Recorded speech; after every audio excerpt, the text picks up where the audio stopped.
예, 여야가 전격적으로 내년도 예산안에 잠정 합의했습니다. 이 정치부 최인묵 기자 나왔습니다. 예. 어서 오십시오. 예.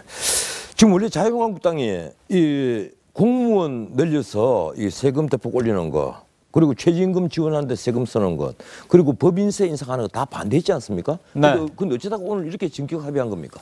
네, 상당히 정치권에서도 상당히 이거 돌변한 거 아니냐 이런 얘기가 예. 나오고 있습니다.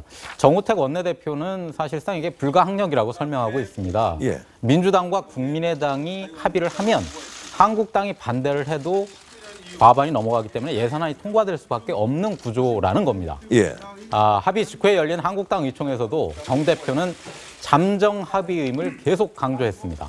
하지만 정 원내대표가 끝까지 반대했다면 합의가 나올 수 있었겠느냐는 지적이 나올 수밖에 없습니다.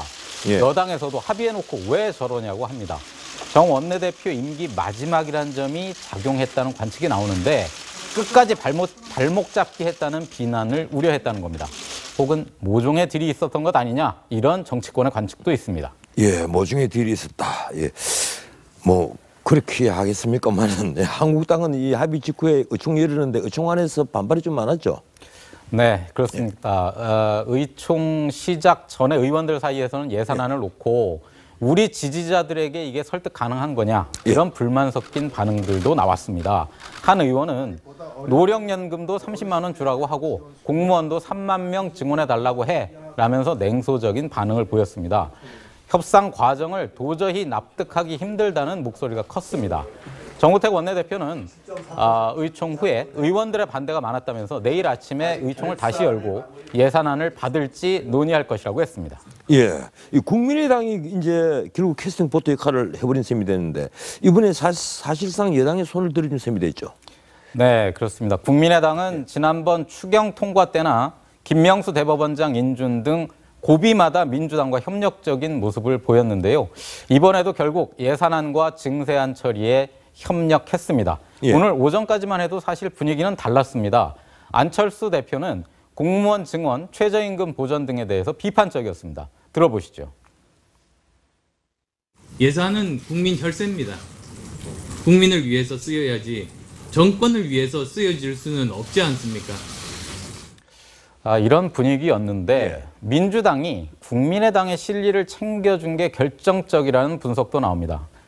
민주당은 지난달 29일 호남선 KTX가 무한공항을 경유하도록 합의해줬는데요. 예. 기존 노선에 비해서 1조 원 이상의 추가 예산이 들어갑니다.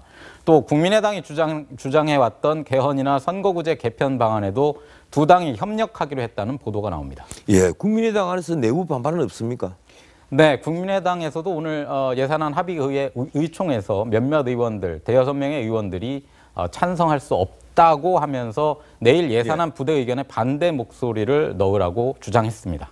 예, 이 바른정당은 참 9명으로 쪼그라들었는데 어떻습니까? 바른정당은 이 합의에 즉각 반발했겠군요. 네, 그렇습니다.